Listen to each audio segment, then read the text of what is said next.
Hey, how's it going? I hope you're doing well today and welcome back to my channel. And happy Pride!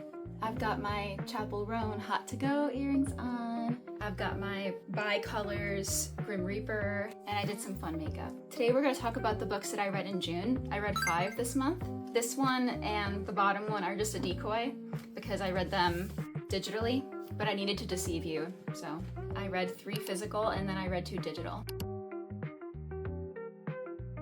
This is the first reading wrap-up I'm doing on this channel, and I'm going to do it a little untraditionally. I'm going to film the wrap-ups for each book as I finish them so that it's better for my memory recall and I can recall the plot information easier. I'm going to try this way and see if it works for me. So brace yourself for an outfit change as we talk about the first book that I read in June. Okay, so I'm here today in much more casual clothing because it's kind of gray and rainy and cold today. So today we're going to talk about the first 2 books that I read in June because I actually finished both of them yesterday. So Heartstopper Volume 3 is the 3rd one in the series, obviously, and there are 5 out right now. There's a 6th one being written at the moment, I think. In this volume, we're just keeping up with Nick and Charlie as they're getting to know each other better and they're developing their relationship with each other. This one is really, really cute because they go on a school trip to Paris in this one, and we get to see like a montage of them going around the city and seeing the sights. We get to see Nick and Charlie's friends interacting with each other and them getting to know each of the boys better as well, but then they also have their own romantic relationships and we get to see little snippets of that, which was really cute. There was a lot of moments in this where I was just like, it was so cute. It does get into some heavier topics in this one. Trigger warnings for self-harm and eating disorders mentioned. It does get a little bit more emotional and we get to see a lot of vulnerability on both of their sides and we get to see them open up to each other more and share those things that make them feel so vulnerable, which was really cute, and it definitely is emotional. If you haven't read the series yet, I would recommend you read it. It's really cute. They're just so wholesome, and it's such a heartwarming time to read them. I ended up giving this a 5 stars, you know, not like earth-shattering 5 stars, but just a really good time. The next book that I finished in June is The 5th Season by N.K. Jemisin. This is the first of the Broken Earth trilogy, and it was a wild time. If you've ever read a book and you just sit there afterwards and you just kind of like stare into the void and your brain is imploding on itself because of everything you just read, that's how I felt after reading this book. The setting of the 5th season is this fractured dystopian world where it is constantly being ravaged by natural disasters. Hi! Mochi has joined us. Hello. So the whole story takes place on this continent called the Stillness, which is anything but still. It's constantly being split apart and ravaged by earthquakes and they call the shakes. It's described as the rage of Father Earth in this case, being uncontained and unbridled and emerging from the earth wherever it can. And so the land is being constantly destroyed. Civilizations are falling apart all the time, and so there are remnants of all these dead civs all over the continent. The only way that people are surviving is by establishing smaller communities called comms. It's really like a post-apocalyptic survival for everyone who's outside of the few great cities that are still standing, because everybody is constantly in a state of moving or flux in some way, having their homes destroyed or being displaced, having to survive on the bare minimum. And in addition to all of that, there's these people called Origines who are able to tap into the Earth's power and use that heat from the Earth's core and all of the destruction of the quakes. They're able to harness that power and use it for many different kinds of purposes, but in a lot of ways they're feared heavily and they're discriminated against. They are exiled from their communities or they are killed once they are discovered for what they are. So there's that larger theme going on of oppression and fear of the other and the cruelty of people who are acting out of fear, the way that they can harm other people, justifying their actions with their fear. So Origines who have not been killed or exiled or are living in hiding are taken against their will and brought to this militant academy called the Fulcrum. I think I'm pronouncing that right. And there they learn to use their powers and are trained on how to control their powers and use them to still the earthquakes that are happening so that they can prevent the destruction of civilizations. They are not treated like humans and they live in fear of punishment or death at all times in this academy. So with that background, and that's not even getting into half of it because there's a lot that's revealed throughout the story that I don't want to spoil because that's part of the enjoyment of it. With all that context behind us, there are 3 POVs in this story. The first POV is Essen, who is a Origine living in hiding in her community. She's forced out of hiding when her husband kills their son because he starts to display that he's an origin. So her POV is her hunting him down and trying to find their missing child who he took with him when he left. The second POV is Damaya, who is a young origin child. After her parents discover that she's an origin because of a bullying situation at her school, her parents lock her in a barn and they have someone come to take her, and the person who comes to take her is going to be bringing her to the fulcrum where she can learn to control her powers, but she also gets to see how origins are treated and the way that they dehumanize them in the academy. Her POV takes place in the more academic setting, but it gives you that inner look into how origins in the fulcrum are brought up and how they are trained from a very young age to see themselves as inhuman. The last POV is Cyanite, who is a fulcrum-trained origin in her early 20s, I believe, and she's being sent on a mission to one of the coastal communities, and as part of this mission, she has to be accompanied by a very advanced fulcrum mentor who will be going with her. And on this mission, as they're going along the road together, she discovers a lot of things about the way the outside world views origins and about the way that origins are treated and how maybe the system isn't right after all. That's as much as I can tell you without spoiling anything, because there's so much intricacy in this story, the way that all the POVs get to see different parts of the world and the different ways that origins are treated in society. The way that the world building is delivered is very piecemeal and it's a little bit vague. You kind of have to be willing to just go along for the ride and wait for it to tell you when it's ready to tell you. This is such a rich story and such an interesting world, and I really can't wait to see what happens next in the series. I do want to take a little bit of a break between this one and the second book because this was so much to process. I took paragraphs and paragraphs and paragraphs of notes in my reading tracker because I was like, I'm not going to remember any of this. I have to write this down. It's a lot, but it was such an enjoyable ride, and I did give this a 4.5 star.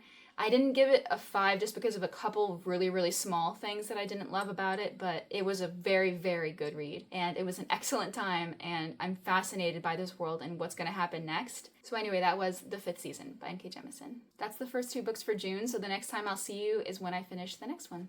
Alright, so it's several days later now, and I have 3 more books to add to the June reading wrap-up. The third book I've read in June so far is Bat Eater and Other Names for Cora Zeng by Kylie Lee Baker. I listened to this one as an audiobook, so I don't have a physical copy to show you. I'll put the photo on the side. Bat Eater is a horror novel that is set in 2020 in New York City. This isn't a spoiler because it's in the synopsis and it's in the very first chapter, but our main character Cora watches as her sister is murdered in front of her by a man pushing her in front of a moving subway train. It immediately sets the tone for what this book is going to be like because the man who murdered Delilah, Cora's sister, calls her a bat eater. It is a really visceral and very horrifying first chapter, and it immediately just yanks you into the story and gets you fully invested. After the first chapter, there's a maybe 4-month time skip, and Cora is now working as a crime scene cleaner, which is a hell of a choice for her to make. But in her point of view, she's witnessed the most gruesome, most horrific thing that she could possibly imagine seeing. Anyway, so she starts working as a crime scene cleaner, and she's working with 2 others named Harvey and Ife, and they're all Chinese living in New York City. So at this point, Cora and Harvey and Ife have been working together for a little bit now, and when we rejoin Cora in the story, they're at a crime scene for a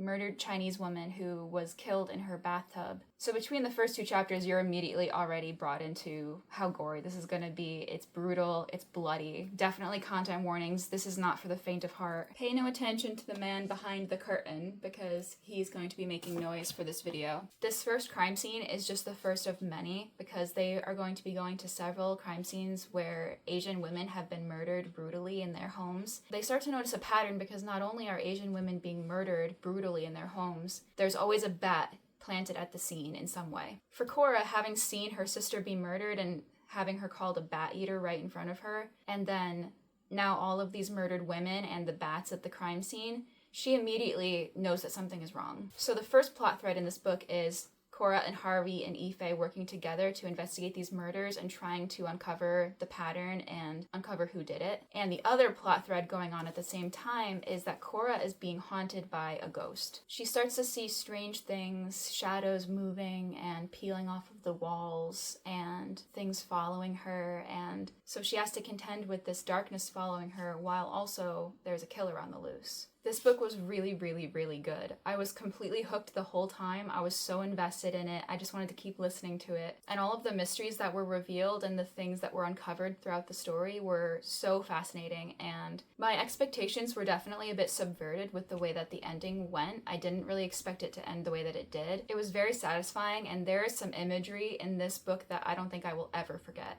At one point, there was a sequence of events that was so shocking that literally my jaw dropped and was subterranean. It was insane. But also, this book gets into a lot of really, really hard-hitting topics that were very prevalent at the time, especially Asian hate and the crimes that were being perpetuated against Asian people during the pandemic because of all of the stigma around it. The author dives headfirst into these topics and does not hold back at all. It's a really deep look at racial scapegoating and stereotyping and xenophobia. I'm going to read a direct quote to you that really exemplifies those points, but I'm just going to take out the names so that it's not a spoiler. In this quote, she's referring to just the serial killer at large. But maybe she wants this monster to have teeth, wants it to be some intangible, hungry darkness that can swallow all her rage like a black hole. She doesn't want him to have a name, a job, a wife that he holds with the same hands he uses to gut Asian girls like fish. The thought sickens her.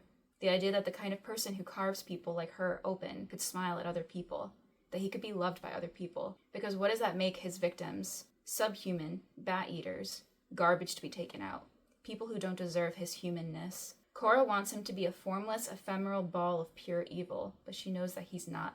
And she doesn't care about his redeeming traits, but she knows other people will, that the newspapers will highlight his accomplishments, that the courts will talk about him being a good father or a diligent worker or 1,000 other things he did that matter infinitely less than what he took from Cora. It's such a hard-hitting quote, and it gives me chills just to talk about it because it really is so true. It was true in 2020 with all the Asian hate and the way that they were villainizing Asian people in the news, but also it still applies to what's going on right now in so many different ways. And to tie into all that, there's also the theme that hatred and fear is so often used to justify people's actions against others, to justify harming them, to justify bullying them, to justify killing them. I want to read another direct quote to you, and this was also one that really struck home for me. I don't normally read many quotes out during my wrap-ups, but this one had a lot of really, really hard hitters. This one may be a little bit spoilery just in the context of the scenes surrounding it, so I will put a spoiler frame for this one, so be warned. The white spider in Cora's dreams was a million different people. The man who spit in Cora's face, the one who grabbed Ife's arm, the quiet ones on buses who glared at Cora for wearing a mask, who crossed a street to avoid her like she was a living, breathing virus, even though she was cleaner than any of them. The words China virus, like a poison promise, go back home, repent for killing Americans. And Cora knows the name of Delilah's murderer now, realizes she has always known it. It is 2 words, born of hate, buried in wet soil that grew crooked roots and poison leaves and sharp flowers. They fed 1,000 angry souls that wanted to know the face of fear, wanted to escape the end of the world and didn't care what it cost, who it cost. Bat eater. I will just leave it with that quote, but suffice to say this book was extremely powerful and it was haunting, it was disgusting, it was revealing of all of the evils of society and the way that people treat others, and I really, really loved this one. I gave it a 5 stars. I think that this book will always be relevant. Despite taking place during the pandemic, it will always be relevant. The 4th book that I finished in June so far is All Boys Aren't Blue by George M. Johnson. This one is a nonfiction memoir and is about George's life from their childhood to their adulthood and about the struggles that they went through. It discusses how George struggled with their blackness and their queerness throughout their life and the experiences in their childhood and adolescence that shaped them into who they are today. I'm not going to go too deep into this one since there's not really like a plot, obviously, since it's about their life and following their life experiences. This was the first memoir that I've ever read. It's the first nonfiction that I've really read, and I think it was a really deep and very poignant look into, again, racial scapegoating and racial profiling, and how sometimes in the process of discovering who you are and discovering your identities, it can be a little bit of an inner conflict as you're fighting with who you are and who society expects you to be, who your family expects you to be. Another thing that's a large focus of this that I didn't really expect is the focus on the school system and how the way that the system is built specifically favoring certain types of people over others. In George's words, the flaws and deficits in those systems that are designed to oppress queer kids or BIPOC kids or anyone who doesn't fit into the mold. There are so many sections in here that stood out to me about the school system and the way that history is taught, the way that sex ed is taught. There were so many sections in here on gender exploration and identity exploration, the way that you're constantly sort of discovering who you are and learning new things about yourself. There is graphic content in here, but it's not done in a way that's supposed to be arousing in any way. I would say check the content warnings because this does talk about sexual assault. It gets into a lot of George's experiences with both consensual and non-consensual sex and how we aren't doing kids any favors by not teaching them about these things, because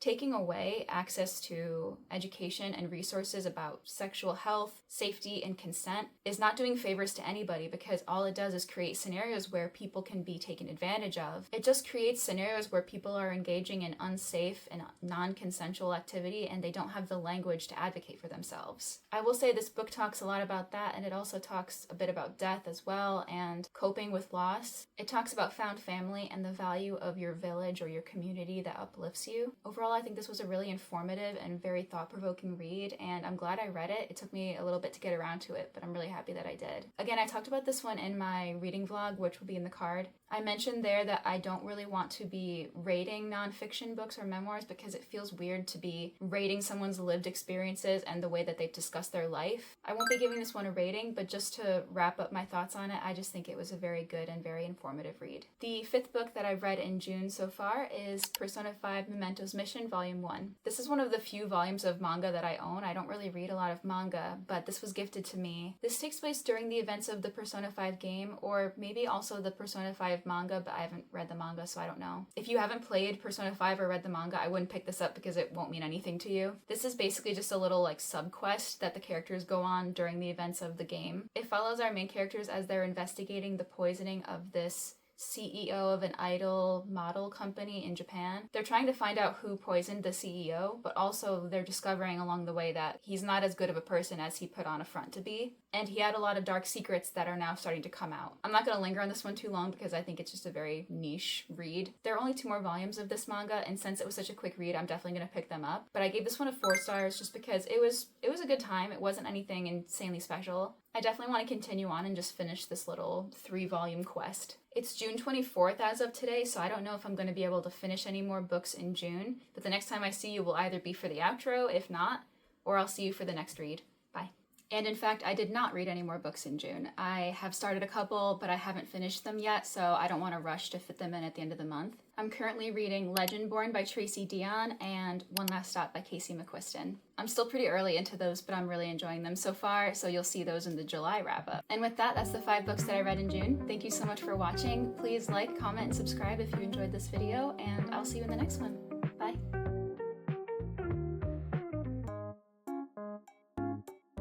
My little by Pride color, Jack Skellington. Yeah, okay. So now that I stop filming you, you start rolling around again?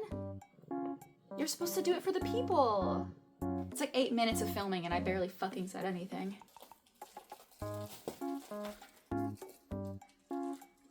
You done?